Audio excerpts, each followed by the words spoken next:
ವಸುದೇವಸುತಂ ದೇವಂ ಕಂಸಚಾಣೂರಮರ್ಧನಂ ದೇವಕೀ ಪರಮಾನಂದಂ ಕೃಷ್ಣಂ ವಂದೇ ಜಗದ್ಗುರುಂ ಶ್ರೀಕೃಷ್ಣಂ ವಂದೇ ಜಗದ್ಗುರುಂ. ಫಲಶ್ರುತಿಯ ಅರ್ಥವನ್ನ ತಿಳ್ಕೊಳ್ತಾ ಇದ್ದೀವಿ. ಫಲಶ್ರುತಿಯ 22 ಶ್ಲೋಕದ ಅರ್ಥವನ್ನ ತಿಳ್ಕೊಂಡ್ವಿ. ನಾನು ಆಗ್ಲೇ ಹೇಳಿದ ಹಾಗೆ 22ನೇ ಶ್ಲೋಕ ಏನಿದೆ ಅಲ್ಲಿಗೆ ವಿಷ್ಣು ಸಹಸ್ರನಾಮ ಮುಗೀತು.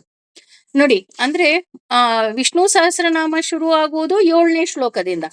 ಆ 7ನೇ ಶ್ಲೋಕ ಯಾವ್ದಪ್ಪ ಅಂತ ಅಂದ್ರೆ ಶ್ರೀ ವೈಶಂಪಾಯನ ಉವಾಚ.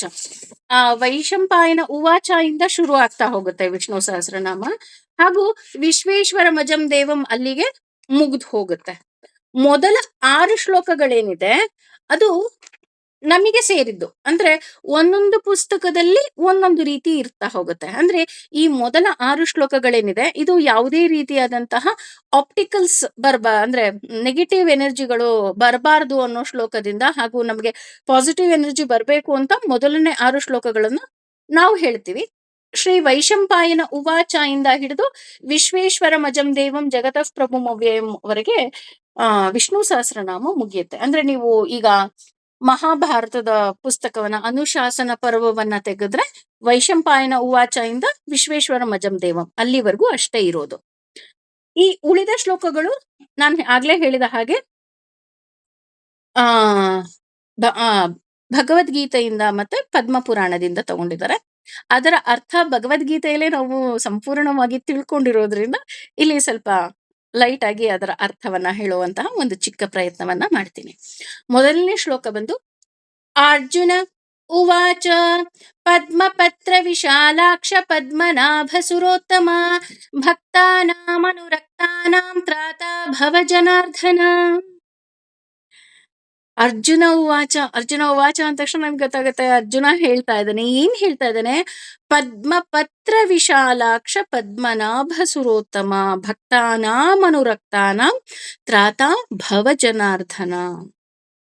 ನೀನು ಪದ್ಮಪತ್ರವನ್ನ ಅಂದ್ರೆ ತಾವರೆ ಗಣ್ಣಿನ ಭಗವಂತ ಪದ್ಮನಾಭ. ನೀನು ಪದ್ಮನಾಭ ಅಂದ್ರೆ ಈ 14 ಲೋಕಗಳ ಸೃಷ್ಟಿಕರ್ತ ನೀನು. ಅಷ್ಟೇ ಅಲ್ಲದೆ ಸುರೋತ್ತಮ ಅಂದ್ರೆ ದೇವತೆಗಳ ಒಡೆಯ ನೀನು. ಭಕ್ತಾನಾಂ ಅನುರಕ್ತಾನಾಂ ಭಕ್ತರಲ್ಲಿ ಅನುರಕ್ತನಾಗಿ ನೀನು ಸೇರ್ಕೊಂಡ್ಬಿಟ್ಟಿದ್ಯಾ, ಅಂದ್ರೆ ಅವರಲ್ಲಿ ನೀನು ಲೀನವಾಗಿ ಹೋಗಿದ್ಯಾ. ಅಷ್ಟೇ ಅಲ್ಲದೆ ತ್ರಾತಾ ಭವ ಜನಾರ್ದನ ಭಗವಂತ ನೀನು ಎಲ್ಲ ನಿನ್ನ ಭಕ್ತರ ತಾಪತ್ರಯ ಏನಿದೆ ಅದೆಲ್ಲವನ್ನ ಪರಿಹರಿಸುವಂತಹ ಜನಾರ್ದನ. ಜನಾರ್ದನ ಅಂತ ಹೇಳ್ತಾ ಇದ್ದಾನೆ ಅಂತಂದ್ರೆ ಜನ ಅಂದ್ರೆ ಸಜ್ಜನರಾದ್ರೆ ಕಾಪಾಡ್ತೀಯ, ಜನ ದುರ್ಜನರಾದ್ರೆ ಅವರಿಗೆ ಶಿಕ್ಷೆ ಕೊಡ್ತೀಯ. ಹಾಗಾಗಿ ಅಂತಹ ಜನಾರ್ದನ ನಿನಗೆಲ್ಲ ಗೊತ್ತು. ನಾನೇನಾದ್ರೂ ಎಕ್ಸ್ಟ್ರಾ ಹೇಳೋದಿದ್ಯಾ ಅಂತ ನೋಡೋದಿದ್ರೆ ಖಂಡಿತ ಇಲ್ಲ ಭಗವಂತ. ಹಾಗಾಗಿ ಆ ಎಲ್ಲ ಭಕ್ತರನ್ನ ನೀನು ಕಾಪಾಡುವಂತಹ ಭಗವಂತ ನೀನು ಅಂತ ಅರ್ಜುನ ಹೇಳ್ತಾನೆ. ಇನ್ನು ಭಗವಂತ ಹೇಳ್ತಾ ಹೋಗ್ತಾನೆ. ಶ್ರೀ ಭಗವಾನುವಾಚ ಯೋ ಮಾಂ ನಾಮ ಸಹಸ್ರೇಣ ಸ್ತೋತುಮಿಚ್ಛತಿ ಪಾಂಡವ ಸೋಹಮೇಕೇನ ಶ್ಲೋಕೇನ ಸ್ತುತ ಏವ ನ ಸಂಶಯಃ ಸ್ತುತ ಏವ ನ ಸಂಶಯ ಓಂ ನಮ ಇತಿ. ಭಗವಾನುವಾಚ ಅಂದ್ರೆ ಭಗವಂತ ಹೇಳ್ತಾ ಇದ್ದಾನೆ. ಏನಂತ ಹೇಳ್ತಾ ಇದ್ದಾನೆ ಭಗವಂತ? ಯೋ ಮಾಂ ನಾಮ ಸಹಸ್ರೇಣ ಸ್ತೋತುಮಿಚ್ಛತಿ ಪಾಂಡವ. ನೀನು ನನ್ನ ಸಹಸ್ರ ನಾಮವನ್ನ ಹೇಳ್ತಿದೀಯಾ ಅಂತ ಅಂದ್ರೆ ಅದು ನನಗೆ ತುಂಬಾ ಖುಷಿಯ ವಿಷಯ. ಪಾಂಡವ ಅಂದ್ರೆ ಅರ್ಜುನನಿಗೆ ಹೇಳ್ತಾ ಇರೋದು. ಸೋಹಮೇಕೇನ ಶ್ಲೋಕೇನ ಸ್ತುತ ಏವನ ಸಂಶಯ. ನೋಡು, ನೀನ್ ಹೇಳ್ತಿದ್ಯಾ ಅಂತ ಅಂದ್ರೆ ನೀನ್ ಸುಮ್ನೆ ಹೇಳ್ಬೇಡ. ಈಗ ಯಾರೋ ಒಬ್ರು ಹೇಳಿದ್ರು ವಿಷ್ಣು ಸಹಸ್ರನಾಮ ಹೇಳಿದ್ರೆ ಒಳ್ಳೇದಾಗತ್ತಂತೆ, ಅದಕ್ಕೆ ನಾನ್ ಹೇಳ್ತಾ ಇದ್ದೀನಿ. ನೋ, ಹೇಗೆ ಹೇಳ್ಬೇಕಪ್ಪ ಅಂದ್ರೆ ಸೋಹಮೇಕೇನ ಶ್ಲೋಕೇನ ಸ್ತುತ ಏವನ ಸಂಶಯ. ಸಂಶಯನೇ ಇರಬಾರ್ದು. ನಿನಗೆ ಸಂಶಯ ಇತ್ತಾ ಆ ಕೆಲಸ ಆಗೋದಿಲ್ಲ. ನೀನ್ ಹೆಜ್ಜೆ ಇಡ್ತಾ ಇದೀಯಾ, ಹೆಜ್ಜೆ ಇಟ್ಟು ನಿನಗೆ ಒಳ್ಳೇದಾಗತ್ತೆ ಅನ್ನೋ ನಂಬಿಕೆ ಇದ್ರೆ ನೀನ್ ಹೆಜ್ಜೆ ಇಡು. ಅದು ಬಿಟ್ಟು ನೀನು ಸಂಶಯದಲ್ಲಿ ನೀನು ಹೆಜ್ಜೆಯನ್ನ ಇಡಬೇಡ.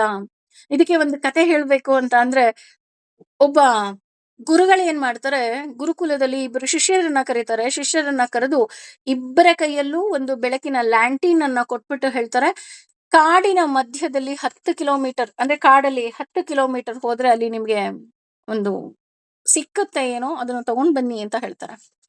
ಒಬ್ಬ ಆ ಲ್ಯಾಟಿನಿನ ಹಿಡ್ಕೊಂಡ್ ನೋಡ್ತಾನೆ. ಹಿಡ್ಕೊಂಡ್ ನೋಡಿದ ತಕ್ಷಣ ಅವನಿಗೆ 10 ಕಿಲೋಮೀಟರ್ ದೂರದ ಕತ್ಲು ಕಾಣತ್ತೆ.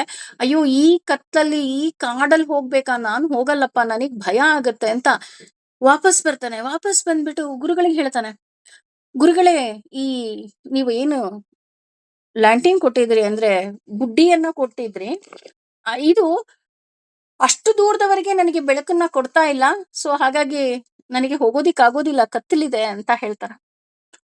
ಇನ್ನೊಬ್ಬ ವಿದ್ಯಾರ್ಥಿಯೂ ಸಹ ನೋಡ್ತಾನೆ. ಆದ್ರೆ ಅವನು ಮುಂದಿನ 10 ಕಿಲೋಮೀಟರ್ ದೂರದ ಕತ್ತಲನ್ನ ನೋಡೋದಿಲ್ಲ. ಆ ದೀಪದ ಬೆಳಕನ್ನ ನೋಡ್ತಾನೆ. ಆ ದೀಪ 5 ಹೆಜ್ಜೆಯ ಬೆಳಕನ್ನ ಕೊಡುತ್ತೆ. ಆಗ ಅವನು 5 ಹೆಜ್ಜೆ ಇಡ್ತಾನೆ. ಅವನು 5 ಹೆಜ್ಜೆ ಇಟ್ಟ ನಂತರ 5 ಹೆಜ್ಜೆಗೆ ಬೆಳಕನ್ನ ಕೊಡುತ್ತೆ. 5 ಹೆಜ್ಜೆ ಇಡ್ತಾ ಹೋಗ್ತಾನೆ. ಹೀಗೆ ಅವನು ಆ ಬೆಳಕು ತೋರಿಸ 5 ಹೆಜ್ಜೆಯನ್ನೇ ಇಡ್ತಾ ಗುರುಗಳು ಹೇಳಿದಂತಹ ಆ 10 ಕಿಲೋಮೀಟರ್ಗೆ ಚಲಿಸಿದಾಗ ಅವನಿಗೆ ಬಂಗಾರದ ಮಾವಿನ ಹಣ್ಣು ಸಿಕ್ಕತ್ತೆ. ಓಡಿ ಬರ್ತಾನೆ. ಓಡಿ ಬಂದು ಗುರುಗಳೇ ಗುರುಗಳೇ ಗುರುಗಳೇ ಅಂತ ಜೋರಾಗಿ ಕೂಗ್ಬಿಟ್ಟು ಗುರುಗಳಿಗೆ ಹೇಳ್ತಾನೆ, ಗುರುಗಳೇ, ನೀವ್ ಹೇಳಿದ್ರಲ್ಲ ಏನೋ ಸಿಕ್ಕುತ್ತೆ ಅಂತ, ನೋಡಿದ್ರೆ ಬಂಗಾರದ ಹಣ್ಣು ಸಿಕ್ತು. ಆಗ ಗುರುಗಳು ಕೇಳ್ತಾರೆ, ನಿನಗೆ 10 ಕಿಲೋಮೀಟರ್ ಕತ್ಲು ಇರ್ಲಿಲ್ವಾ ಅಂತ. ಹಾಗೆ ಶಿಷ್ಯ ಹೇಳ್ತಾನೆ, ಇಲ್ಲ ಗುರುಗಳೇ, ನನಗೆ ಕತ್ತಲು ಇರ್ಲಿಲ್ಲ ಅಲ್ಲ, ನಾನು ನೀವು ಕೊಟ್ಟಂತಹ ಆ ದೀಪ ಏನಿದೆ, ಲ್ಯಾಂಟೀನ್ ಏನಿದೆ, ಅದು 5 ಹೆಜ್ಜೆಗೆ ತೋರಿಸ್ತಿತ್ತು. ನಾನ್ 5 ಹೆಜ್ಜೆ ಇಟ್ಟ ತಕ್ಷಣ ಉಳಿದ 5 ಹೆಜ್ಜೆಗೆ ತೋರಿಸ್ತಾ ಇತ್ತು. ಹೀಗೆ 5 ಹೆಜ್ಜೆ ಅಂತ ನಾನು ನಡ್ಕೊಳ್ತಾ ಹೋದೆ ಅಷ್ಟೇನೆ ಅಂತ. ಸೊ ನಮ್ಮ ಜೀವನದಲ್ಲೂ ಅಷ್ಟೇನೆ, ಯಾವುದೋ ಒಂದು ಮುಂದೆ ಏನೋ ನಡೆಯೋದನ್ನ ನಾವು ಯೋಚನೆ ಮಾಡಬಾರ್ದು. ಅದರ ಬದಲು ಇವತ್ತಿನ 5 ಹೆಜ್ಜೆಯನ್ನ ಮಾತ್ರ ನಾವು ನೋಡ್ಬೇಕು ಅಂತ ಹೇಳ್ತಾರೆ. ಹಾಗಾಗಿ ಭಗವಂತನ ಬಗ್ಗೆ ಸಂಶಯ ಮಾತ್ರ ಖಂಡಿತ ಇರಬಾರದು. ಹೌದು, ನನಗೂ ಸಹ ಭಗವಂತನ ಬಗ್ಗೆ ಸಂಶಯ ಇಲ್ಲ, ಅಥವಾ ಅವನ ಪ್ಲಾನ್ಗಳ ಬಗ್ಗೆ ಖಂಡಿತ ಸಂಶಯ ಇಲ್ಲ. ಅವನು ನಮ್ಮನ್ನ ಕೈ ಹಿಡಿದು ನಡೆಸ್ತಾನೆ ಅನ್ನೋ ಧೈರ್ಯ, ನಂಬಿಕೆಯಿಂದಲೇ ನಾವೆಲ್ಲರೂ ಸಹ ನಡೆಯೋದು. ಹಾಗಾಗಿ ಭಗವಂತನೇ ಹೇಳ್ತಾನೆ, ಈ ಶ್ಲೋಕವನ್ನ ಹೇಳ್ಬೇಕಾರೆ ಯಾವುದೇ ರೀತಿಯಾದಂತಹ ಸಂಶಯವನ್ನ ಇಟ್ಕೊಂಡು ನೀನು ಹೇಳ್ಬೇಡ ಅಂತ. ಸ್ತುತ ಏವನ ಸಂಶಯ ಓಂ ನಮ ಇತಿ. ಮತ್ತೆ ಇನ್ನೊಂದ್ಸಲ ಹೇಳ್ತಿದ್ದಾನೆ, ನೀನು ಯಾವುದೇ ರೀತಿಯಾದಂತಹ ಸಂಶಯವನ್ನ ಇಟ್ಕೊಂಡು ಹೇಳ್ಬೇಡ. ಓಂ ನಮ ಇತಿ ಅಂತ ಬಂತು ಅಂದ್ರೆ ನಾನು ಹೇಳಿದ್ದೆಲ್ಲ ಒತ್ತು ಕೊಡು, ಗಮನ ಕೊಡು ಅಂತ ಅರ್ಥ ಬರ್ತಾ ಹೋಗುತ್ತೆ. ಭಗವಂತ ಹೇಳಿದ ತಕ್ಷಣ ವ್ಯಾಸರು ಹೇಗೆ ಹೇಳದೇ ಇರೋದಕ್ಕೆ ಸಾಧ್ಯ? ವ್ಯಾಸಾಯ ವಿಷ್ಣು ರೂಪಾಯ ವ್ಯಾಸ ರೂಪಾಯ ವಿಷ್ಣವೇ ಅಂತ ನಾವು ಹೇಳ್ಬಿಟ್ಟಿದೀವಿ. ವ್ಯಾಸರು ಹೇಳ್ತಾ ಹೋಗ್ತಾರೆ, ವಾಸನಾದ್ ವಾಸುದೇವಸ್ಯ ವಾಸಿತಂ ಭುವನತ್ರಯಂ ಸರ್ವಭೂತ ನಿವಾಸೋಸಿ ವಾಸುದೇವ ನಮೋಸ್ತುತೆ. ಶ್ರೀ ವಾಸುದೇವ ನಮೋಸ್ತುತ ಓಂ ನಮ ಇತಿ. ಈ ಶ್ಲೋಕ ಏನಿದೆ, ಕೆಲವು ಶ್ಲೋಕದಲ್ಲಿ ಭುವನತ್ರಯಂ ಅಂತ ಇರೋದ್ರಲ್ಲಿ ಜಗದತ್ರಯಂ ಅಂತನೂ ಇರುತ್ತೆ. ಎರಡೂ ಸಹ ಅರ್ಥ ಒಂದೇ. ವ್ಯಾಸರು ಹೇಳ್ತಾರೆ, ವ್ಯಾಸ ಉವಾಚ ಅಂದ್ರೆ ವ್ಯಾಸರು ಹೇಳ್ತಾರೆ, ವಾಸನಾದ್ ವಾಸುದೇವಸ್ಯ ವಾಸಿತಂ ಭುವನತ್ರಯಂ. ಈ ವಿಶ್ವಕ್ಕೆ ಆಧಾರ ನೀನು, ಈ ವಿಶ್ವದ ಸಮಸ್ತ ಜೀವಿಗಳ ರಕ್ಷಕ ನೀನು, ಸೃಷ್ಟಿಕರ್ತ ನೀನು. ಸರ್ವಭೂತ ನಿವಾಸೋಸಿ ವಾಸುದೇವ ನಮೋಸ್ತುತೆ. ಸರ್ವಭೂತಗಳಲ್ಲಿಯೂ ಸಹ ನೆಲೆಸಿರುವ ಭಗವಂತ ನೀನು. ಅಣುವಿನಲ್ಲಿ ಅಣುವಾಗಿ, ಬೃಹತ್ತಲ್ಲಿ ಅದಕ್ಕಿಂತಲೂ ಬೃಹತ್ತಾಗಿ ನೀನು ನೆಲೆಸಿದ್ಯಾ. ಎಲ್ಲ ಜೀವಿಗಳಲ್ಲಿ ನೀನೇನಾಗಿದ್ಯಾ, ಆತ್ಮಸ್ವರೂಪಿಯಾಗಿ ಬೆಳಕಿನ ಕಿಡಿಯಾಗಿ ನೀನಿದ್ಯಾ. ಯಾಕೆ ಅಂತ ಅಂದ್ರೆ ಅವನಿದ್ರೆ ನಾವು ಅಲ್ವಾ. ಹಾಗಾಗಿ ಸರ್ವಭೂತ ನಿವಾಸೋಸಿ, ಎಲ್ಲ ಭೂತಗಳಲ್ಲಿ ನೀನು ವಾಸ ಮಾಡ್ತಾ ಇದೀಯಾ. ಅಂತಹ ವಾಸುದೇವನಿಗೆ ನಮೋಸ್ತುತೆ. ಶ್ರೀ ವಾಸುದೇವ ನಮೋಸ್ತುತ ಓಂ ನಮ ಇತಿ. ಅಪ್ಪ, ನೀನ್ ಎಲ್ಲ ಜೀವಿಗಳಲ್ಲಿದ್ಯಾ, ಹಾಗಾಗಿ ನಾನು ನಿನಗೆ ನಮಸ್ಕಾರ ಮಾಡ್ತಾ ಇದ್ದೀನಿ ತಂದೆ. ನಾವು ಇನ್ನೊಬ್ರಿಗೆ ಯಾರಿಗೋ ನಮಸ್ಕಾರ ಮಾಡ್ತಾ ಇದ್ದೀವಿ ಅಂದ್ರೂ ಸಹ ಅದಕ್ಕೆ ಅದೇ ಕಾರಣ, ವಯಸ್ಸು ಕಾರಣ ಅಲ್ಲ. ಅವರಲ್ಲಿರುವ ಭಗವಂತ ಜ್ಞಾನ ಸ್ವರೂಪಿಯಾಗಿರ್ಬಹುದು, ವಿದ್ಯಾರೂಪದಲ್ಲಿ ಇರಬಹುದು, ಅಥವಾ ಇನ್ನಾವುದೋ ರೂಪದಲ್ಲಿ ಇರಬಹುದು. ಹಾಗಾಗಿ ನಾವು ಅವನಿಗೆ ನಮಸ್ಕಾರ ಮಾಡ್ತೀವಿ ಅಷ್ಟೆ. ಮುಂದಿನ 2 ಶ್ಲೋಕಗಳನ್ನ ಒಟ್ಟಿಗೆ ತಗೊಳ್ಳೋದಾದ್ರೆ, पार्वत्युवाच केनोपायेन लघुना विष्णोर्नाम सहस्रकम् पठ्यते पण्डितैर्नित्यं श्रोतुमिच्छाम्यहं प्रभो। ईश्वर उवाच श्रीराम राम रामेति रमे रामे मनोरमे सहस्रनाम तत्तुल्यं रामनाम वरानने। श्रीराम राम रामेति रमे रामे मनोरमे सहस्रनाम तत्तुल्यं रामनाम वरानने। श्रीराम राम रामेति रमे रामे मनोरमे सहस्रनाम तत्तुल्यं रामनाम वरानने। ಶ್ರೀರಾಮನಾಮ ವರಾನನ ಓಂ ನಮ ಇತಿ. ಈ 26 ಮತ್ತು 27ನೇ ಶ್ಲೋಕ ಯಾಕೆ ಒಟ್ಟಿಗೆ ತಗೊಂಡೆ ಅಂತ ಅಂದ್ರೆ, ಇದೆರಡೂ ಸಹ ಪದ್ಮಪುರಾಣದಿಂದ ಬಂದಂತಹ ಶ್ಲೋಕ. ಪದ್ಮಪುರಾಣದಲ್ಲಿ ದೇವಿ ಕೇಳ್ತಾಳೆ ಈಶ್ವರನಿಗೆ. ದೇವಿಯೂ ಸಹ ಪ್ರತಿನಿತ್ಯ ವಿಷ್ಣು ಸಹಸ್ರನಾಮವನ್ನ ಪಾರಾಯಣ ಮಾಡ್ತಾ ಇದ್ಲು, ಹೇಳ್ತಾ ಇದ್ಲು. ಆಕೆ ವಿಷ್ಣುವಿನ ಸಹೋದರಿ ಅಂತಲೂ ಸಹ ಹೇಳ್ತಾರೆ. ನಮ್ಮೆಲ್ರಿಗೂ ಗೊತ್ತು ಹೆಣ್ಮಕ್ಳಿಗೆ ಸಹೋದರರು ಅಂದ್ರೆ ಎಷ್ಟು ಪ್ರೀತಿ ಅಂತ. ಅದೇ ರೀತಿ ಪಾರ್ವತಿಯೂ ಸಹ ವಿಷ್ಣುವನ್ನ ಸಾಕಷ್ಟು ಪ್ರೀತಿಸ್ತಾ ಇದ್ಲು.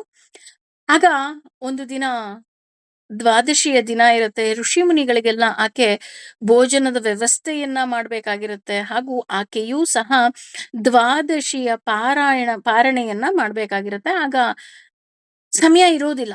ಆಗ ಆಕೆ ಹೋಗಿ ಕೇಳ್ತಾಳೆ ಈಶ್ವರನ ಬಳಿ, ಕೇನೋಪ ಏನ ಲಘುನ, ಏನಾದ್ರೂ ಒಂದು ಶಾರ್ಟ್ ಕಟ್ ಇದೆಯಾ? ಲಘುನ ಅಂದ್ರೆ ಶಾರ್ಟ್ ಕಟ್, ಏನಾದ್ರೂ ಒಂದು ಸರಳ ಉಪಾಯ ಅಂತ ಕನ್ನಡದಲ್ಲಿ ಹೇಳ್ಬೋದು. ಏನಾದ್ರೂ ಒಂದು ಸರಳ ಉಪಾಯ ಇದೆಯಾ? ಏನಕ್ಕೆ ಅಂದ್ರೆ ವಿಷ್ಣೋರ್ ನಾಮ ಸಹಸ್ರಕಂ, ವಿಷ್ಣು ಸಹಸ್ರನಾಮಕ್ಕೆ ಏನಾದ್ರೂ ಸರಳ ಉಪಾಯ ಇದೆಯಾ? ಪಠ್ಯತೆ ಪಂಡಿತೈರ್ ನಿತ್ಯಂ ಶ್ರೋತುಮಿಚ್ಛಾಮ್ಯಹಂ ಪ್ರಭೋ. ಪಂಡಿತರು ಪ್ರತಿನಿತ್ಯ ಓದುತ್ತಾರೆ. ಅವರು ದಿನ ಓದುತ್ತಾರಲ್ಲ, ಅದೇ ಶ್ಲೋಕಕ್ಕೆ ಏನಾದ್ರೂ ಒಂದು ಸುಲಭ ಸರಳ ಉಪಾಯ ಇದೆಯಾ? ಯಾಕೆಂದ್ರೆ ನನ್ನ ಬಳಿ ಇವತ್ತು ಅಷ್ಟೊಂದು ಸಮಯ ಇಲ್ಲ ನನ್ನ ಹತ್ರ. ಈಗ ನಾನು ವಿಷ್ಣು ಸಹಸ್ರನಾಮ ಓದ್ತೀನಿ ಅಂತ ಅಂದ್ರೆ ಕಮ್ಮಿ ಅಂದ್ರೂ ನಂಗೊಂದು 25 ನಿಮಿಷ ಸಮಯ ಬೇಕು. 25 ನಿಮಿಷ ಸಮಯ ಇಲ್ಲ. ಹಾಗಾಗಿ ಏನಾದ್ರೂ ಅದಕ್ಕೆ ಒಂದು ಶಾರ್ಟ್ ಕಟ್ ಇದೆಯಾ ಅಂತ ಕೇಳಿದ್ರೆ, ಈಶ್ವರ ಉವಾಚ, ಈಶ್ವರ ಹೇಳ್ತಾನೆ, ಶ್ರೀರಾಮ ರಾಮ ರಾಮೇತಿ ರಮೇ ರಾಮೇ ಮನೋರಮೆ ಸಹಸ್ರನಾಮ ತತ್ತುಲ್ಯಂ ರಾಮನಾಮ ವರಾನನೆ. ನೀನ್ ಯಾಕೆ ಅಷ್ಟೊಂದು ತಲೆ ಕೆಡಿಸ್ಕೊಳ್ತಾ ಇದೀಯಾ? ತಲೆ ಕೆಡಿಸ್ಕೋಬೇಡ. ಶ್ರೀರಾಮ ರಾಮ ರಾಮೇತಿ, ರಾಮ ರಾಮ ರಾಮ ಅಂತ 3 ಸಾರಿ ಹೇಳು. ರಮೇ ರಾಮೇ ಮನೋರಮೆ ಅಂದ್ರೆ ಪ್ರೀತಿಯಿಂದ ಹೇಳ್ತಾ ಇದ್ದಾನೆ. ಅದೀಗ ಹೆಂಡತಿಯರು ಏನಾದ್ರು ಸ್ವಲ್ಪ ಬೇಜಾರಾಗಿದ್ರೆ ಗಂಡಂದ್ರು ಪ್ರೀತಿಯಿಂದ ಅವರನ್ನ ಸಮಾಧಾನ ಮಾಡ್ತಾರಲ್ಲ, ಆ ರೀತಿ ಇಲ್ಲಿ ಶಿವನೂ ಸಹ ಸಮಾಧಾನ ಮಾಡ್ತಾ ಇದ್ದಾನೆ. ರಮೇ ರಾಮೇ ಮನೋರಮೆ, ಮನೋರಮೆ ನೀನ್ ಬೇಜಾರ್ ಮಾಡ್ಕೋಬೇಡ. 3 ಬಾರಿ ನೀನು ರಾಮ ರಾಮ ರಾಮ ಅನ್ನು. ಅದು ಸಹಸ್ರನಾಮ ತತ್ತುಲ್ಯಂ ರಾಮನಾಮ ವರಾನನೆ. ನಿನ್ನ ವಿಷ್ಣು ಸಹಸ್ರನಾಮದ 1000 ನಾಮಗಳಿಗೆ ಈ 3 ಬಾರಿಯ ನಾಮಸ್ಮರಣೆ ಈಕ್ವಲ್ ಆಗತ್ತೆ, ಸಮ ಆಗತ್ತೆ. ಯಾಕೆ ಇಲ್ಲಿ ರಾಮನಾಮಕ್ಕೆ ಸಮ ಅಂತ ಹೇಳ್ತಿದಾರಪ್ಪ ಅಂದ್ರೆ, ರಕಾರ ಬಂದು ಯಕಾರದಲ್ಲಿ 2ನೇ ಅಕ್ಷರ, ಹಾಗೂ ಮಕಾರ ಬಂದು ಪಕಾರದಲ್ಲಿ 5ನೇ ಅಕ್ಷರ, ಪ ಫ ಭ ಭ ಮ 5ನೇ ಅಕ್ಷರ, ಯ ರ 2ನೇ ಅಕ್ಷರ. ರ ಮ ಅಂತ ನಾವೇನಾದ್ರು ರ ಪ್ಲಸ್ ಮ ಎಷ್ಟಾಯ್ತು ಇಂಟು ಮಾಡಿದ್ರೆ, ರಾ 2 into 5 10. ಅದೇ ತರ 3 ಸಾರಿ 2 into 5 2 into 5 2 into 5 ಮಾಡಿದ್ವಿ ಅಂತ ಅನ್ಕೊಳ್ಳೋಣ. 10 10 10 3 ಸಲ ಬಂತು. 10 into 10 ಎಷ್ಟು? 100. 100 into 10 ಎಷ್ಟು? 1000. ನೋಡಿ, ಸಂಖ್ಯಾಶಾಸ್ತ್ರದ ಪ್ರಕಾರನೂ ಅದು 1000ಗೆ ಈಕ್ವಲ್ ಆಗತ್ತೆ. ಹಾಗೂ ರಾಮ ಅಂತ ಹೇಳಿದ್ರೆ ಸಾಕು, ವಿಷ್ಣು ಸಹಸ್ರನಾಮಕ್ಕೆ ಸಮ. ಯಾಕೆಂದ್ರೆ ರಾಮಾವತಾರದಲ್ಲಿ ಭಗವಂತ ತಾನು ಅನುಭವಿಸಿದ ನೋವುಗಳಿರಬಹುದು, ತಾನು ಅನುಭವಿಸಿದ ಸಂಕಟಗಳಿರಬಹುದು, ಆ ಎಲ್ಲವುದರ ಕೆಲವರು ಹೇಳ್ತಾರೆ, ರಾಮ ಮನುಷ್ಯ ಅಲ್ವಾ, ಅವನನ್ನ ಯಾಕೆ ದೇವ್ರು ಅಂತೀರಾ? ಯಾಕೆ ಅವನನ್ನ ನಾವು ದೇವ್ರು ಅಂತೀವಿ ಅಂತ ಅಂದ್ರೆ, ರಾಮ ಅನುಭವಿಸಿದ ನೋವಿನ ಜೊತೆ, ಕಷ್ಟದ ಜೊತೆ ಅವನು ವಿನಯಾಮೂರ್ತಿಯಾಗಿದ್ದ. ಅವನೆಲ್ಲೂ ಕೋಪ ಮಾಡ್ಕೊಂಡಿಲ್ಲ, ಏನೂ ಸಿಟ್ಟು ಮಾಡ್ಕೊಂಡಿಲ್ಲ. ಇವತ್ತು ನಮಗೆ ಟಕ್ ಅಂತ ಸಿಟ್ಟು ಬರುತ್ತೆ, ಟಕ್ ಅಂತ ಕೋಪ ಬರುತ್ತೆ. ರಾಮ ಎಲ್ಲಾದ್ರೂ ಕೋಪ ಮಾಡ್ಕೊಂಡ. ಇತ್ತೀಚೆಗೆ ನೋಡ್ದೆ, ಯಾರೋ ಒಬ್ರು ಪೋಸ್ಟ್ ಹಾಕಿದ್ರು ಫೇಸ್ಬುಕ್ ಅಲ್ಲಿ. ರಾಮ ರಾಜ್ಯದಲ್ಲಿ ಎಲ್ಲರೂ ಈಕ್ವಲ್ ಅಂದ್ಮೇಲೆ ರಾಮ ಹೇಗೆ ದೇವರಾದ ಅಂತ. ನನಗೆ ಅವಾಗ ನಗು ಬಂತು. ಅಯ್ಯೋ, ಇವ್ರು ರಾಮನ ಅರ್ಥನೇ ಮಾಡ್ಕೊಂಡಿಲ್ಲ, ಅದಕ್ಕೆ ಇವ್ರು ಹಿಂಗ್ ಹೇಳ್ತಿದ್ದಾರೆ. ರಾಮನ ಕಥೆಯನ್ನ ಕೇಳಿದ್ರೆ, ರಾಮನ ಜೀವನ ಚರಿತ್ರೆಯನ್ನ ಓದಿದ್ರೆ, ಅಂದ್ರೆ ರಾಮಾಯಣವನ್ನ ಓದಿದ್ರೆ, ಇವರಿಗೆ ಅರಿವಿಲ್ಲದೆ ರಾಮನಿಗೆ ಇವರು ಸರೆಂಡರ್ ಆಗ್ಬಿಡ್ತಾರೆ ಅಂತ. ಯಾಕೆ ಅಂತಂದ್ರೆ, ರಾಮಾಯಣದಲ್ಲಿ ರಾಮಾಯಣ ಇಸ್ ನಥಿಂಗ್ ಬಟ್ ರಾಮನ ಆಯಣ, ಅಂದ್ರೆ ರಾಮನ ಜೀವನ ಚರಿತ್ರೆ, ಅವನ ಲೈಫ್ ಸ್ಟೋರಿ. ಅದನ್ನ ನಾವು ಓದಿದ್ರೆ, ಅವನ ಪಯಣವನ್ನ ನಾವು ನೋಡಿದಾಗ ಗೊತ್ತಾಗುತ್ತೆ, ಅಪ್ಪ ಏನೆಲ್ಲ ನೋವು ಸಂಕಟ ಎಲ್ಲವನ್ನ ಅನುಭವಿಸಿದ್ನಪ್ಪ. At the same time Rama ಅನ್ನೋದು ಅಗ್ನಿ ಬೀಜ ಮಂತ್ರ, ಅಂದ್ರೆ ನಮ್ಮ ದುರ್ಗುಣಗಳನ್ನ ಅದು ಸುಡ್ತಾ ಹೋಗುತ್ತೆ. ಹಾಗಾಗಿ ಈ ರಾಮ ಅನ್ನೋದು ನಾವು ಹೇಳಿದಾಗ ನಮ್ಮ ದುರ್ಗುಣಗಳು ಸುಟ್ಟಿ ಅದು ವಿಷ್ಣು ಸಹಸ್ರನಾಮಕ್ಕೆ ಸಮ ಆಗತ್ತೆ ಅಂತ ಹೇಳ್ತಾರೆ. ಇದನ್ನ ಯಾಕೆ ನಾವು 3 ಸಾರಿ ಹೇಳ್ತೀವಿ ಅಂತ ಅಂದ್ರೆ, ಒಂದು ಆದಿಜೀವಿಕ, ಆದಿ ಭೌತಿಕ ಮತ್ತೆ ಆಧ್ಯಾತ್ಮಿಕ. ಹಾಗಾಗಿ ಇಲ್ಲಿ ನಾವು 3 ಸಾರಿ ಈ ಶ್ಲೋಕವನ್ನ ಹೇಳ್ತೀವಿ. ಈಗ ಪಾರ್ವತಿ, ಶಿವ, ಹಾಗೆ ಭಗವಂತ, ವ್ಯಾಸರು, ಅರ್ಜುನ ಇವರೆಲ್ಲ ಮಾತಾಡಿದಾಗ ಬ್ರಹ್ಮ ಹೇಗೆ ಮಾತಾಡದೆ ಇರೋದಕ್ಕಾಗತ್ತೆ ಅಲ್ವಾ? ಅದಕ್ಕೆ ಬ್ರಹ್ಮ ಹೇಳ್ತಾನೆ, ಬ್ರಹ್ಮ ಉವಾಚ ನಮೋಸ್ತ್ವನಂತಾಯ ಸಹಸ್ರಮೂರ್ತಯೇ ಸಹಸ್ರಪಾದಾಕ್ಷಿ ಶಿರೋರುಬಾಹವೇ ಸಹಸ್ರನಾಮ್ನೇ ಪುರುಷಾಯ ಶಾಶ್ವತೆ ಸಹಸ್ರಕೋಟಿಯುಗಧಾರಿಣೇ ನಮಃ. ಶ್ರೀ ಸಹಸ್ರಕೋಟಿಯುಗಧಾರಿಣ ಓಂ ನಮ ಇತಿ. ಬ್ರಹ್ಮ ಹೇಳ್ತಾನೆ, ನಮೋಸ್ತ್ವನಂತಾಯ ಸಹಸ್ರಮೂರ್ತಯೇ ಸಹಸ್ರಪಾದಾಕ್ಷಿ ಶಿರೋರುಬಾಹವೇ. ತಂದೆ, ನಿನಗೆ ಸಹಸ್ರ ಪಾದಗಳಿದೆ, ಸಹಸ್ರ ಅಕ್ಷಿ ಅಂದ್ರೆ ಕಣ್ಣುಗಳಿದೆ, ಸಹಸ್ರ ಶಿರಸ್ಸಿದೆ, ಸಹಸ್ರ ಬಾಹುಗಳಿದೆ, ಸಹಸ್ರ ನಾಮಗಳಿದೆ. ಆ ನಾಮಗಳಿಗೆಲ್ಲ ಪುರುಷ ನೀನೊಬ್ಬನೇ ಶಾಶ್ವತ. ನಾನೂ ಸಹ ಶಾಶ್ವತ ಅಲ್ಲ. ಯಾಕೆ ಅಂತಂದ್ರೆ 100 ಕಲ್ಪ ಆದ ತಕ್ಷಣ ಮಹಾಪ್ರಳಯ ಆದಾಗ ನನ್ನನ್ನೂ ನೀನು ಕಬಳಿಸ್ಬಿಡ್ತೀಯ, ಯಮನನ್ನೂ ಕಬಳಿಸ್ತೀಯ, ದೇವಾನುದೇವತೆಗಳನ್ನ ಕಬಳಿಸ್ಬಿಡ್ತೀಯ. ಆದ್ರೆ ಶಾಶ್ವತವಾಗಿ ಉಳ್ಕೊಳ್ಳೋರು ಯಾರು ಅಂದ್ರೆ ನೀನೊಬ್ಬನೇ. ಹಾಗಾಗಿ ಈ ಸಹಸ್ರಕೋಟಿ ಯುಗಧಾರಿಣೇ ನಮಃ. ಸಹಸ್ರ ಯುಗಗಳನ್ನ ಧಾರಣೆ ಮಾಡುವಂತಹ ಶಕ್ತಿ ಸಾಮರ್ಥ್ಯ ಎಲ್ಲವುದೂ ಸಹ ಭಗವಂತ ನಿನ್ನೊಬ್ಬನಿಗೆ ಇರೋದು, ಯಾರಿಗೂ ಸಹ ಇಲ್ಲ. ಶ್ರೀ ಸಹಸ್ರಕೋಟಿ ಯುಗಧಾರಿಣ ಓಂ ನಮ ಇತಿ. ಅಂದ್ರೆ ಸಹಸ್ರ ಯುಗಗಳನ್ನ ಧಾರಣೆ ಮಾಡಿದಂತಹ ಭಗವಂತ, ನಿನಗೆ ನಾನು ಶಿರಸ ನಮಸ್ಕರಿಸ್ತೇನೆ ತಂದೆ ಅಂತ ಹೇಳಿ ಬ್ರಹ್ಮ ಇಲ್ಲಿ ಹೇಳ್ತಾ ಇದ್ದೇನೆ. ಯಾಕೆ ಈ ಶ್ಲೋಕವನ್ನ ಬ್ರಹ್ಮನೇ ಹೇಳ್ದ ಅಂದ್ರೆ, ಬ್ರಹ್ಮ ಒಬ್ಬನೇ ಅವನ ಆ ಸಹಸ್ರ ಯುಗಗಳನ್ನ ನೋಡಿದವನು.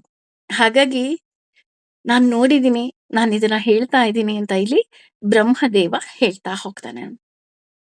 ಮುಂದಿನ ಶ್ಲೋಕ, ಸಂಜಯ ಉವಾಚ ಯತ್ರ ಯೋಗೇಶ್ವರಃ ಕೃಷ್ಣೋ ಯತ್ರ ಪಾರ್ಥೋ ಧನುರ್ಧರಃ ತತ್ರ ಶ್ರೀರ್ವಿಜಯೋ ಭೂತಿರ್ಧ್ರುವ ನೀತಿರ್ಮತಿರ್ಮಮ.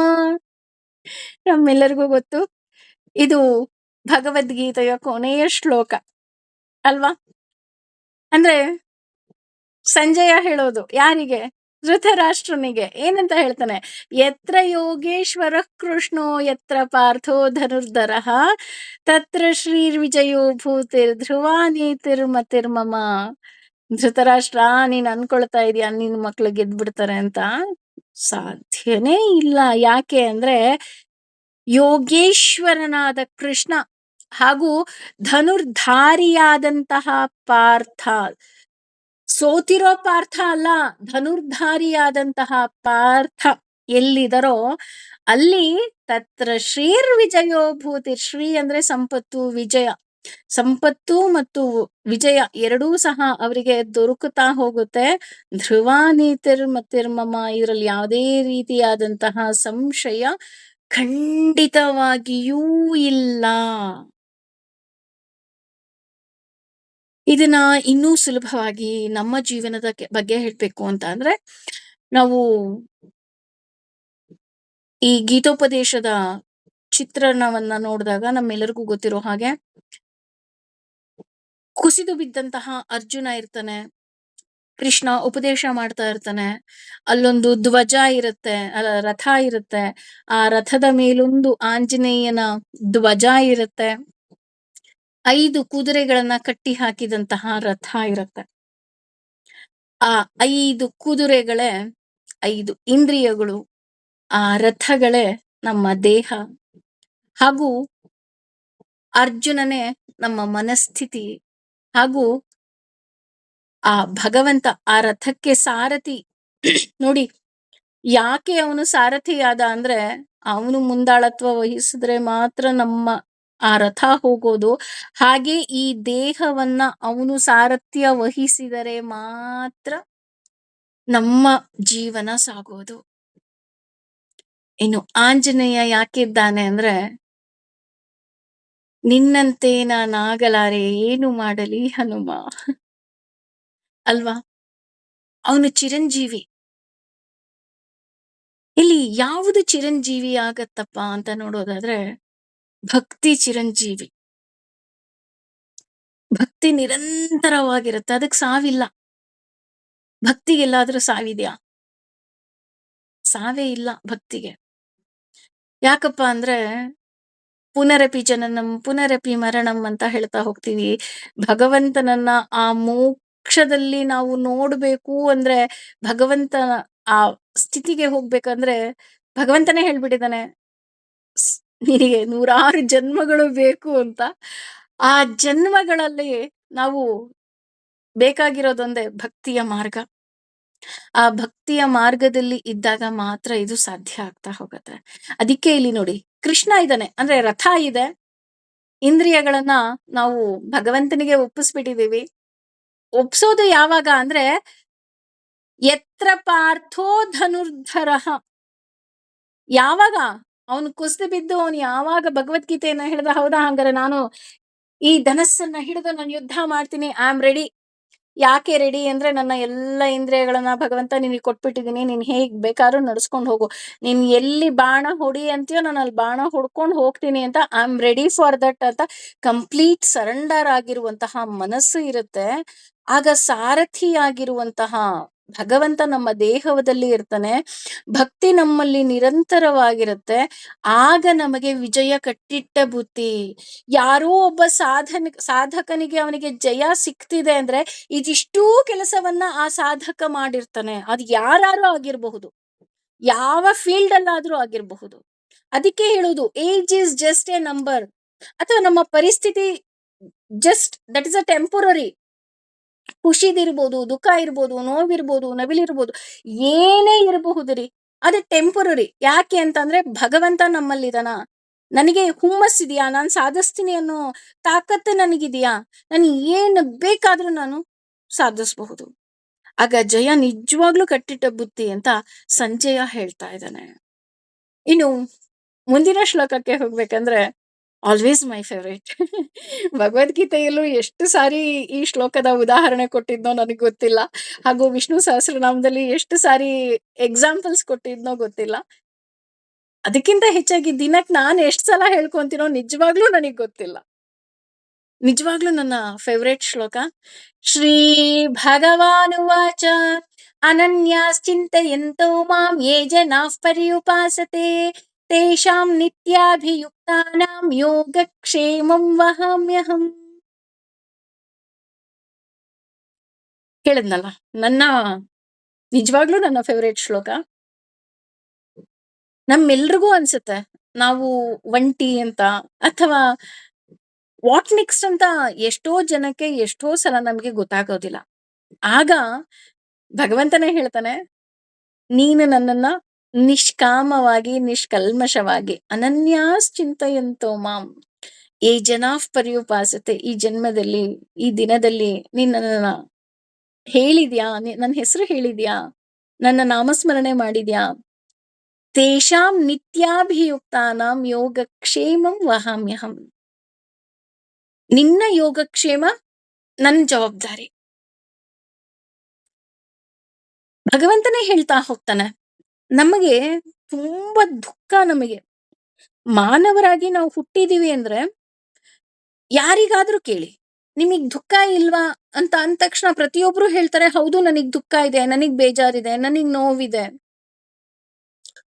ಏನ್ ನೋವಿದೆ, ಎಲ್ಲಿ ನೋವಾಯ್ತು, ಹೇಗ್ ನೋವಾಯ್ತು ಅಂತ ಅವರ ಕತೆಗಳನ್ನ ಕೇಳಿದಾಗ ನಮಗ್ ಗೊತ್ತಾಗತ್ತೆ. ಅವ್ರು ಯಾರನ್ನೋ ನಂಬಿರ್ತಾರೆ. ಉದಾಹರಣೆ, ನಮ್ಗೆ ಸೋಲು ಯಾವಾಗ ಆಗುತ್ತೆ ಅಂದ್ರೆ ನಾವ್ ಇನ್ನೊಬ್ಬರಿಗೆ ಡಿಪೆಂಡ್ ಆದಾಗ, ಅಥವಾ ಇನ್ನೊಬ್ಬರಿಗೆ ನಾವು ಕಂಪ್ಲೀಟ್ ಯಾರನ್ನೋ ನಂಬಿದಾಗ. ನಾವು ಯಾರನ್ನೂ ನಂಬಾರ್ದು. ಯಾರನ್ನ ನಂಬಬೇಕು? ಭಗವಂತನನ್ನ ನಂಬಬೇಕು.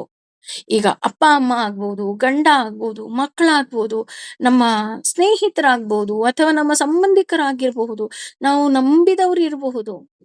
ಎಲ್ಲರೂ ಸಹ ಒಂದಲ್ಲ ಒಂದು ದಿನ ನಮ್ ಕೈ ಬಿಡ್ತಾರ ಅಲ್ವಾ? ಅಯ್ಯೋ ಇವ್ರು ಮಾಡೇ ಮಾಡ್ತಾರಪ್ಪ, ನನಗೇನ್ ಟೆನ್ಷನ್ ಇಲ್ಲ ಅಂತ ಅನ್ಕೊಂಡಿರಿ, ಆವತ್ತೇ ಅವ್ರು ಆ ಕೆಲ್ಸ ಮಾಡೋದಿಲ್ಲ ಅಲ್ವಾ? ಆದ್ರೆ ಭಗವಂತ ಯಾವತ್ತೂ ನಮಗ್ ಮೋಸ ಮಾಡಲ್ಲ. ಅವನು ನಮ್ಮನ್ನ ಕೈ ಹಿಡಿದು ಕಾಪಾಡ್ತಾ ಹೋಗ್ತಾನೆ. ಹಾಗೆ ನಮ್ಮ ಯೋಗಕ್ಷೇಮ ಅವನ ಜವಾಬ್ದಾರಿಯಾಗಿರುತ್ತೆ. ಹಾಗಾಗಿ ಯಾರನ್ನ ನಂಬಬೇಕು ಅಂದ್ರೆ ಜಸ್ಟ್ ಭಗವಂತನನ್ನ ಮಾತ್ರ ನಾವು ನಂಬೇಕು, ಇನ್ಯಾರನ್ನೂ ನಂಬಾರ್ದು. ಪ್ರೀತಿಯ ಕೊನೆಯ ಉಡುಗೊರೆ ಯಾವಾಗ್ಲೂ ಕಣ್ಣೀರಾಗಿರುತ್ತೆ. ಆದ್ರೆ ಭಗವಂತನನ್ನ ನಂಬಿದವರಿಗೆ ಎಂದೂ ಸಹ ಭಗವಂತ ಆ ಗಿಫ್ಟ್ ಅನ್ನ ಕೊಡೋದಿಲ್ಲ. ಆದ್ರೆ ಭಗವಂತ ಆ ಗಿಫ್ಟ್ ಅನ್ನು ಕೊಡ್ತಾನೆ. ಆದ್ರೆ ಆ ಕಣ್ಣೀರು ಆನಂದದ್ದಾಗಿರುತ್ತೆ ವಿನಃ ನೋವಿಂದಂತೂ ಖಂಡಿತ ಆಗಿರಲ್ಲ. ಹಾಗಾಗಿ ಇಲ್ಲಿ ಭಗವಂತನೇ ಹೇಳ್ತಾನೆ, ಯಾರು ನನ್ನನ್ನ ಆರಾಧನೆ ಮಾಡ್ತಾರೋ ಅವರ ಯೋಗಕ್ಷೇಮ ನನ್ನ ಜವಾಬ್ದಾರಿ ಅಂತ.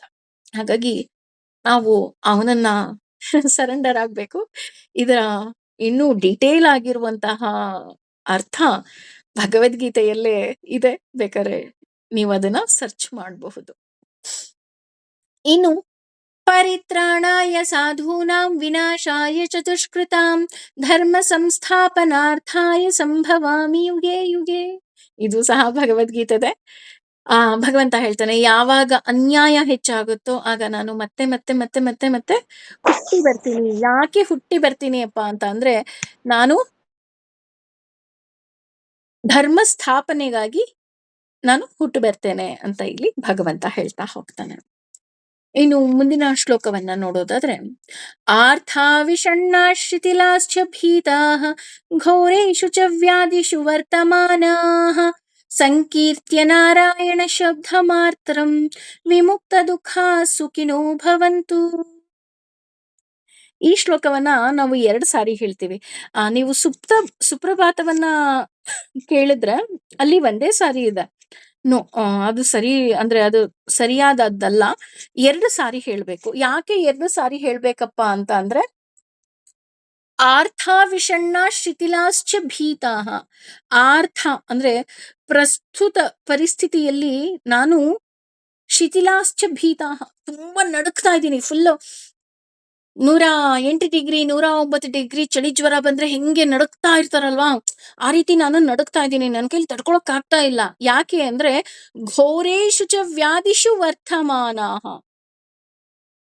ಘೋರೇಶು ಚ, ತುಂಬಾ ದೊಡ್ಡ ಏನಿದೆ, ವ್ಯಾಧಿ, ಕಾಯಿಲೆ ಇದೆ. ಎಲ್ಲಿದೆ? ವರ್ತ ವರ್ತಮಾನಾಹ ಅಂದ್ರೆ ಅಟ್ ದಿಸ್ ಪ್ರೆಸೆಂಟ್ ಒಂದು ದೊಡ್ಡ ಕಾಯಿಲೆ ಇದೆ. ಆ ಕಾಯಿಲೆ ಏನ್ ಮಾಡ್ತಾ ಇದೆ ಅಂದ್ರೆ ನನ್ನನ್ನ ನಡಗಿಸ್ತಾ ಇದೆ ಅಂದ್ರೆ ನನಗ್ ತಡ್ಕೊಳಕ್ ಆಗ್ತಿಲ್ಲ. ಫುಲ್ ಜೋರಾಗಿ ನಾನು ನಡಕ್ತಾ ಇದ್ದೀನಿ, ನನ್ನ ಕೈಲಿ ತಡ್ಕೊಳಕ್ ಆಗ್ತಾ ಇಲ್ಲ. ಏನ್ ಮಾಡ್ಬೇಕು ಅಂತ ಅಂದ್ರೆ, ಸಂಕೀರ್ತ್ಯ ನಾರಾಯಣ ಶಬ್ದ ಮಾತ್ರ. ಅಯ್ಯೋ, ನೀನ್ ಇಷ್ಟೊಂದು ಚಳಿ ಜ್ವರದಿಂದ ನಡಕ್ತಾ ಇದೀಯಾ, ನಿನಗ್ ಗೊತ್ತಿರ್ಲಿಲ್ವಾ? 1 ಡೋಲೋ 65 ಜ್ವರ ಅಂದ ತಕ್ಷಣ ಗೊತ್ತಾದ ತಕ್ಷಣ ಒಂದ್ ನುಂಗಿದ್ದಿದ್ರೆ ನಿಂಗ್ ಸರಿ ಹೋಗ್ತಿತ್ತು ಅಂತ ಹೇಳ್ತಾರೆ ಅಲ್ವಾ? ಅದೇ ತರ ಇಲ್ಲೂ ಸಹ ಅಷ್ಟೇ. ಒಂದು ಚಿಕ್ಕದು ಸಂಕೀರ್ತ್ಯ ಅಂದ್ರೆ ಸ್ಮಾಲ್ ಟ್ಯಾಬ್ಲೆಟ್. ಸಂಕೀರ್ತ್ಯ ಅಂದ್ರೆ ಚಿಕ್ಕದು ಅಂತ, ಟ್ಯಾಬ್ಲೆಟ್ ಅಂತ ಅಲ್ಲ. ಸಂಕೀರ್ತ್ಯ ಅಂದ್ರೆ ಚಿಕ್ಕದು. ಏನಪ್ಪಾ ಚಿಕ್ಕದು ಅಂದ್ರೆ, ನಾರಾಯಣ ಅನ್ನೋ ಶಬ್ದ ತಗೊಂಡ್ರೆ ಸಾಕು. ನಾರಾಯಣ ಅಂದ ತಕ್ಷಣ ನಾರಾಯಣ ಅನ್ನೋ ಶಬ್ದ ತಗೊಂಡ್ರೆ ಏನಾಗುತ್ತೆ ಅಂದ್ರೆ, ವಿಮುಕ್ತ ದುಃಖ ಸುಖಿನೋ ಭವಂತು. ಆ ದುಃಖ ಸುಖವಾಗಿ ಪರಿವರ್ತನೆಗೊಳ್ತಾ ಹೋಗುತ್ತೆ.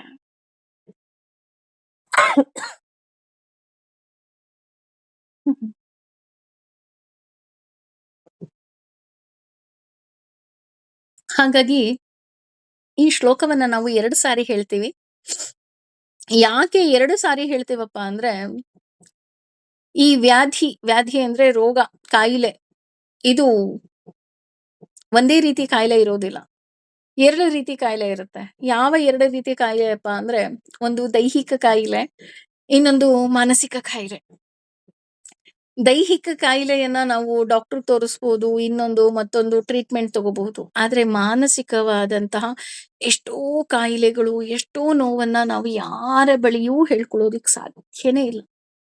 ಜಸ್ಟ್ ನಮ್ಮ ಪ್ರೀತಿ ಪಾತ್ರರ ಮುಂದೆ ನಾವು ಅತ್ ಬಿಡ್ಬೋದು. ಅಥವಾ ಎಷ್ಟೋ ಸಾರಿ ನೋಡಿ, ಬೇಕಾರೆ ಎಸ್ಪೆಷಲಿ ಮಕ್ಳಿರ್ತಾರಲ್ಲ, ಅವರಿಗೆ ತುಂಬಾ ನೋವಿರುತ್ತೆ. ಆ ನೋವನ್ನ ಅಮ್ಮನ ಮುಂದೆನೂ ಅವ್ರಿಗೆ ಹೇಳ್ಕೊಳಕ್ಕಾಗಲ್ಲ. ಯಾಕೆಂದ್ರೆ ಅವ್ರಿಗೆ ಭಯ. ಎಲ್ಲಿ ಅಮ್ಮ ನನ್ ನೋವನ್ನ ನೋಡ್ಬಿಟ್ಟು ಅವಳು ಹತ್ತು ಬಿಡ್ತಾಳೋ ಅಂತ.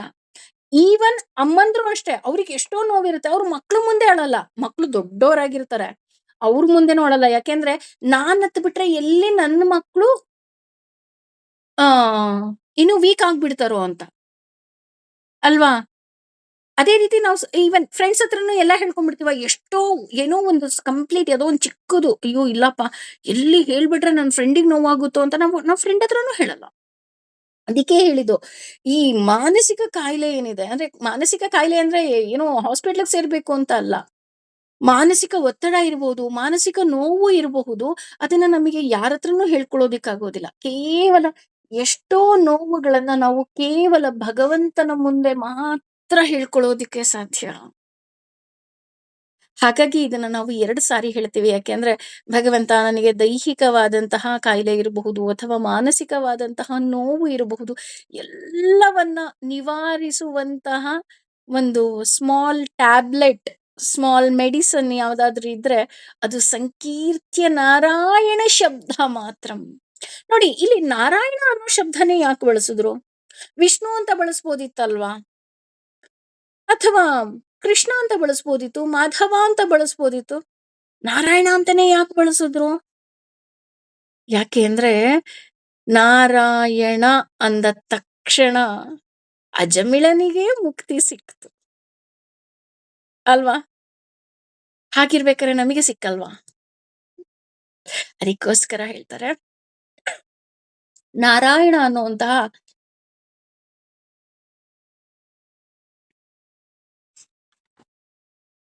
ಒಂದೇ ಒಂದು ಮದ್ದು ಸಾಕು ನಮ್ಮನ್ನ ಎಲ್ಲ ನೋವುಗಳನ್ನ ಬಗೆಹರಿಸತ್ತೆ ಅಂತ. ಇನ್ನು ಮುಂದಿನ ಶ್ಲೋಕ, ಕಾಯೇನ ವಾಚ ಮನಸೇಂದ್ರಿಯೈರ್ವಾ ಬುದ್ಧ್ಯಾತ್ಮನಾ ವಾ ಪ್ರಕೃತಿ ಸ್ವಭಾವಾತ್ ಕರೋಮಿ ಯದ್ಯತ್ ಸಕಲಂ ಪರಸ್ಮೈ ನಾರಾಯಣಾಯೇತಿ ಸಮರ್ಪಯಾಮಿ. ಇದನ್ನ ಸಾಮಾನ್ಯವಾಗಿ ನಾವು ಯಾವುದೇ ಒಂದು ವ್ರತಗಳನ್ನ ಮಾಡಿದಾಗ, ಪೂಜೆ ಪುನಸ್ಕಾರಗಳನ್ನ ಮಾಡಿದಾಗ, ಅಥವಾ ಮನೆಯಲ್ಲಿ ನಿತ್ಯ ಪೂಜೆ ಮಾಡಿದಾಗ್ಲೂ ಮಂಗಳಾರತಿ ಆದ್ಮೇಲೆ ಈ ಶ್ಲೋಕವನ್ನ ಹೇಳಿ ನಾವು ಭಗವಂತನಿಗೆ ಸಾಮಾನ್ಯವಾಗಿ ನಮಸ್ಕಾರವನ್ನ ಮಾಡ್ತೀವಿ. ಏನಪ್ಪಾ ಇದೆ ಇದ್ರಲ್ಲಿ ಅಷ್ಟೊಂದು ಅರ್ಥ ಅಂದ್ರೆ, ಕಾಯೇನ ಕಾಯ, ವಾಚ ಅಂದ್ರೆ ಮಾತು, ಮನಸ್ಸು, ಇಂದ್ರಿಯಗಳು, ಹಾಗೂ ಬುದ್ಧಿ ಮತ್ತು ಆತ್ಮ. ಕಾಯೇನ ವಾಚ ಮನಸೇಂದ್ರಿಯೈರ್ವ ಬುದ್ಧ್ಯಾತ್ಮನಾವ ಪ್ರಕೃತಿ ಸ್ವಭಾವಾತ್. ಈ ಪ್ರಕೃತಿ ಅಂದ್ರೆ ಹೊರಗಿನ ಪ್ರಕೃತಿಯೂ ಆಗಿರಬಹುದು, ಅಥವಾ ನನ್ನ ಪ್ರಕೃತಿಯೂ ಆಗಿರಬಹುದು. ನನ್ನ ಪ್ರಕೃತಿ ಅಂದ್ರೆ ರಜೋಗುಣ, ತಮೋಗುಣ, ಸಾತ್ವಿಕ ಗುಣ ಯಾವ್ದಾದ್ರೂ ಆಗಿರ್ಬೋದು. ಐ ಡೋಂಟ್ ನೋ, ನನ್ನಲ್ಲಿ ಯಾವ ಗುಣ ಇದೆ ಅಂತ ನನಗೆ ಗೊತ್ತಿಲ್ಲ. ಆದ್ರೆ ಒಬ್ಬ ಮನುಷ್ಯನಲ್ಲಿ ರಜೋಗುಣ, ತಮೋಗುಣ, ಸಾತ್ವಿಕ ಗುಣ 3 ಹಗ್ಗಗಳಿಂದ ದೇವಿ ಅಂತೂ ಕಟ್ಟಾಕಿರ್ತಾಳೆ 100% ಅದು. ಹಾಗಾಗಿ ಅಟ್ ದಟ್ ಟೈಮ್, ಯಾವಾಗ ನಾನು ಏನೋ ಒಂದು ಕೆಲಸ ಮಾಡ್ತಾ ಇದ್ನಲ್ಲ, ಆವಾಗ ಕಾಯ ಅಂದ್ರೆ ನಾನು ಯಾವ ರೀತಿ ಕೆಲಸ ಮಾಡ್ಬೇಕು ಅಂತ ನಾನು ಅನ್ಕೊಂಡಿದ್ದೆ, ಆ ರೀತಿ ನನ್ನ ಮಾತಿನಿಂದ, ಹಾಗೂ ನನ್ನ ಮನಸ್ಸಿನಿಂದ, ನನ್ನ ಇಂದ್ರಿಯಗಳಿಂದ, ಆ ಸಮಯಕ್ಕೆ ನನ್ನ ಬುದ್ಧಿ ಏನ್ ಹೇಳ್ತೋ ಅದು, ಹಾಗೂ ನನ್ನ ಆತ್ಮ ಏನ್ ಹೇಳ್ತೋ ಅದು. ಅದರ ಜೊತೆಗೆ ನನ್ಗೆ ಆ ಟೈಮಲ್ಲಿ ರಜೋಗುಣ ಬಂತ, ತಮೋ ಗುಣ ಬಂತ, ಸಾತ್ವಿಕ ಗುಣ ಬಂತೋ ನನಗ್ ಗೊತ್ತಿಲ್ಲ. ಅದು ಎಲ್ಲವುದು ಅದು ಸ್ವಭಾವ. ಯಾಕೆಂದ್ರೆ ನನ್ನ ಸ್ವಭಾವವು ನನ್ನ ಕೈಯಲ್ಲಿಲ್ಲ, ಭಗವಂತನ ಕೈಯಲ್ಲಿದೆ. ಹಾಗಾಗಿ ಆ ಸ್ವಭಾವ ಇದೆಲ್ಲವೂ ಸೇರಿ ನಾನು ಆ ಕೆಲಸ ಮಾಡಿದೆ. ಕರೋಮಿ ಯದ್ಯತ್ ಸಕಲಂ ಪರಸ್ಮೈ ನಾರಾಯಣಾಯೇತಿ ಸಮರ್ಪಯಾಮಿ. ಭಗವಂತ ದಯವಿಟ್ಟು ಎಲ್ಲವನ್ನ ಕ್ಷಮಿಸಿ, ಇದು ನಿನಗೆ ಸಮರ್ಪಿತ ತಂದೆ. ಏಕೆ ಅಂದ್ರೆ ಎಷ್ಟೋ ಬಾರಿ ಈಗ ಫಾರ್ ಎಕ್ಸಾಂಪಲ್ ಯಾವುದೋ ಒಂದು ಪೂಜೆ ಮಾಡ್ತಾ ಇದೀವಿ ಅಂತಾನೆ ಅನ್ಕೊಳ್ಳೋಣ. ಈಗ ಫಾರಿನ್ ಅಲ್ಲಿ ಇರ್ತಾರೆ, ಅವರಿಗೆ ಹೂಗಳೇ ಸಿಕ್ಕಲ್ಲ, ಅವ್ರಿಗೆ ಅರ್ಚನೆ ಮಾಡಬೇಕು ಅನ್ನೋ ಆಸೆ. ಅವ್ರೇನ್ ಮಾಡ್ತಾರೆ, ಇಲ್ಲಿಂದ ಅಮ್ಮ ಬೆಳ್ಳಿ ಹೂಗಳನ್ನ ಕಳಿಸಿರ್ತಾಳೆ, ಆ ಬೆಳ್ಳಿ ಹೂವಿಂದ ಪೂಜೆ ಮಾಡ್ತಾಳೆ. ಅಥವಾ ಬೆಳ್ಳಿ ಪತ್ರೆಗಳನ್ನ ಕಳಿಸಿರ್ತಾರೆ, ಆ ಬೆಳ್ಳಿ ಪತ್ರೆಗಳಿಂದ ಪೂಜೆ ಮಾಡ್ತಾರೆ. ಬೆಳ್ಳಿ ತುಳಸಿ ದಳವನ್ನ ಕಳಿಸಿರ್ತಾರೆ, ಅದರಿಂದ ಪೂಜೆಯನ್ನ ಮಾಡ್ತಾರೆ ಅಲ್ವಾ? ಯಾಕೆಂದ್ರೆ ಅಲ್ಲಿ ಸಿಗಲ್ಲ. ಹಾಗೇನೆ ಇಲ್ಲಿ ಪ್ರಕೃತಿ ಅಂದ ತಕ್ಷಣ ನಮಗೆ ರಜೋಗುಣ, ತಮೋಗುಣ, ಸಾತ್ವಿಕ ಗುಣ ಯಾವ್ದು ಬಂದಿತ್ತೋ ಗೊತ್ತಿಲ್ಲ. ಅಥವಾ ಮನಸ್ಸಿನಿಂದ, ಕೆಲವರು ಮನಸ್ಸಿನಿಂದ ಪೂಜೆ ಮಾಡೋದುಂಟು.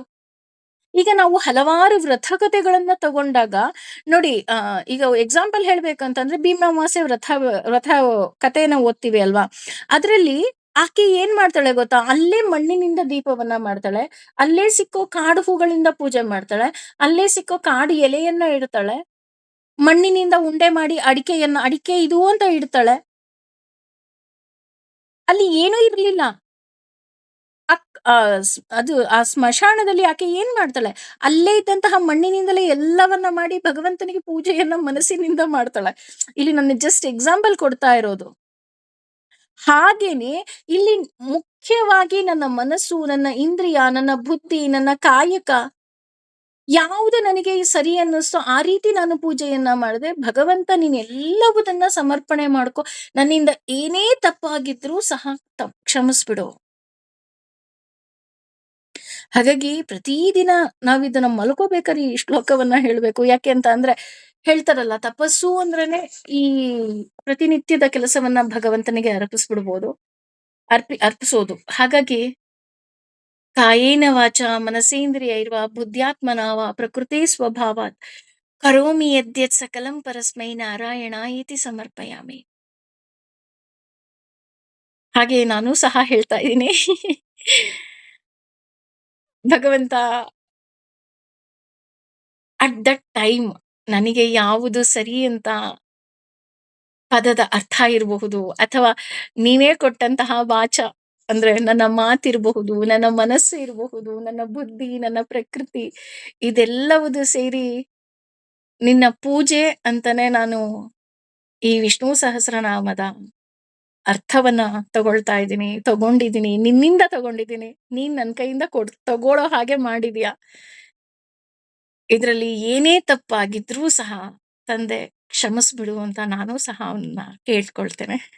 ಕರೋಮಿ ಯದ್ಯತ್ ಸಕಲಂ ಪರಸ್ಮೈ ನಾರಾಯಣಾಯೇತಿ ಸಮರ್ಪಯಾಮಿ. ಭಗವಂತ, ಈ 12ನೇ ಸಾರಿಯೂ ಸಹ ನನ್ನ ಬಾಯಿಂದ ನೀನ್ ನುಡ್ಸಿದ್ಯಾ, ಅದ್ರಲ್ಲಿ ಏನೇ ತಪ್ಪಿದ್ರೂ ಸಹ ಕ್ಷಮಿಸಿ ಎಲ್ಲವುದನ್ನ ನೀನು ಒಪ್ಪಿಸ್ಕೊಂಡ್ಬಿಡು ತಂದೆ ಅಂತ ಹೇಳ್ತೀನಿ. ಇನ್ನು 34 ಮತ್ತು 35ನೇ ಶ್ಲೋಕ ನೋಡೋದಾದ್ರೆ, ಯದಕ್ಷರಪದಭ್ರಷ್ಟಂ ಮಾತ್ರಾಹೀನಂತು ಯದ್ಭವೇತ್ ತತ್ಸರ್ವಂ ಕ್ಷಮ್ಯತಾಂ ದೇವ ನಾರಾಯಣ ನಮೋಸ್ತುತೆ. ವಿಸರ್ಗಬಿಂದು ಮಾತ್ರಾಣಿ ಪದಪಾದಾಕ್ಷರಾಣಿ ಚ ನ್ಯೂನಾನಿ ಚಾತಿರಿಕ್ತಾನಿ ಕ್ಷಮಸ್ವ ಪುರುಷೋತ್ತಮ. ಇದು ಅಷ್ಟೇ, 2 ಶ್ಲೋಕಗಳು ಒಟ್ಟಿಗೆ ತಗೊಂಡೆ. ಯದಕ್ಷರ ಪದಭ್ರಷ್ಟಂ, ನಾನು ಸಹಸ್ರನಾಮವನ್ನ ಹೇಳ್ಬೇಕಾದ್ರೆ ಅಥವಾ ಅರ್ಥವನ್ನ ಹೇಳ್ಬೇಕಾದ್ರೆ ಒಂದು ಅಕ್ಷರ ಆ ಕಡೆ ಈ ಕಡೆ ಆಗಿ ಪದ ಭ್ರಷ್ಟ ಆಗಿರಬಹುದು, ಪದದ ಅರ್ಥವೇ ಬೇರೆ ಆಗಿರಬಹುದು. ಮಾತ್ರಾಹೀನಂತು ಯದ್ಭವೇತ್, ನಾನು ಹೇಳ್ಬೇಕಾದ್ರೂ ಇರಬಹುದು, ಅಥವಾ 2 ಅರ್ಥ ಮತ್ತೆ ಇದು 2 ಹೇಳ್ತಾ ಇದ್ದೀನಿ, ಅದರಿಂದ ಮಾತ್ರೆಗಳು ತಪ್ಪಾಗಿರಬಹುದು. ತತ್ಸರ್ವಂ ಕ್ಷಮ್ಯತಾಂ ದೇವ ನಾರಾಯಣ ನಮೋಸ್ತುತೆ. ಅದೆಲ್ಲವುದನ್ನ ಭಗವಂತ ಕ್ಷಮಿಸ್ಬಿಟ್ಟು ನೀನ್ ಹೊಟ್ಟೆಗೆ ಹಾಕೋ ಅಂತ ಹೇಳ್ತೀವಲ್ಲ, ಆ ರೀತಿ ಹೊಟ್ಟೆಗೆ ಹಾಕೊಂಡು, ಭಗವಂತ ನಿನಗೆ ಸಮರ್ಪಿತ ತಂದೆ, ನಾರಾಯಣ ನಾರಾಯಣ ನಮೋಸ್ತುತೆ, ನನ್ನನ್ನ ಕ್ಷಮೆ ಕೇಳ್ತಾ ನಾನು ನಿನಗೆ ನಮಸ್ಕಾರವನ್ನ ಮಾಡ್ತಾ ಇದ್ದೀನಿ. ವಿಸರ್ಗಗಳು ಹಾಗೂ ಫುಲ್ ಸ್ಟಾಪ್, ಬಿಂದು ಅಂದ್ರೆ ಫುಲ್ ಸ್ಟಾಪ್, ನಾನು ಇಲ್ಲಿಗೆ ನಿಲ್ಲಿಸ್ಬೇಕು ಅಂತ ಇರುತ್ತೆ, ಅದ್ಬಿಟ್ಟು ಇನ್ನೊಂದು ಪದ ಎಕ್ಸ್ಟ್ರಾ ತಗೊಂಡ್ರೆ ಅದು ತಪ್ಪಾಗತ್ತೆ. ಮಾತ್ರಾಣಿ ಮಾತ್ರೆಗಳು ತಪ್ಪಾಗಿರ್ಬೋದು. ಪದ ಪಾದಾಕ್ಷರಾಣಿ ಚ ಪದಗಳು ನನಗೆ ಹೇಳದೆ ಇನ್ನೇನೋ ಪದ ನನ್ನ ಬಾಯಿಯಿಂದ ಬಂದಿರಬಹುದು. ಆ ಪದ ನನ್ನ ಬಾಯಿಂದ ಕಂಪ್ಲೀಟ್ ಬೇರೆ ಪದನೇ ಬಂದಿರಬಹುದು. ನ್ಯೂನಾನಿ ಚಾತಿರಿಕ್ತಾನೆ ಅದರಿಂದ ನ್ಯೂನ್ಯತೆ ಆಗಿರಬಹುದು ಅಥವಾ ಅರ್ಥಗಳು ತಪ್ಪಾಗಿರ್ಬೋದು. ಅದೆಲ್ಲವುದನ್ನ ಭಗವಂತ ಕ್ಷಮಿಸ್ಬಿಡು ಅಂತ ಇಲ್ಲಿ ಹೇಳ್ತಾ ಹೋಗ್ತೀವಿ. ಅಂದ್ರೆ ಸಹಸ್ರನಾಮ ಪಠಿಸ್ಬೇಕಾದ್ರೆ 30 ನಿಮಿಷ ಅಥವಾ 25 ನಿಮಿಷ ನಾವು ಹೇಳ್ತೀವಿ. ಹೇಳ್ಬೇಕಾದ್ರೆ ನಮ್ಮ ಮನಸ್ಸು ಆ ಕಡೆ ಈ ಕಡೆ ಹೋಗಿರಬಹುದು ಅಥವಾ ಪದಗಳ ಅರ್ಥಗಳು ಬದಲಾಗಿರಬಹುದು ಅಥವಾ ಮಾತ್ರೆಗಳು ನಾವು ಹೇಳ್ಬೇಕಾದ್ರೆ ತಪ್ಪಾಗಿರ್ಬೋದು. ಅಂದ್ರೆ ವ್ಯಾಕರಣದಲ್ಲಿ ಬರುವಂತಹ ಶಬ್ದಗಳು ಇದು. ಏನೇ ತಪ್ಪಾಗಿದ್ರೂ ಸಹ ಕ್ಷಮಿಸ್ಬಿಡು ತಂದೆ ಅಂತ.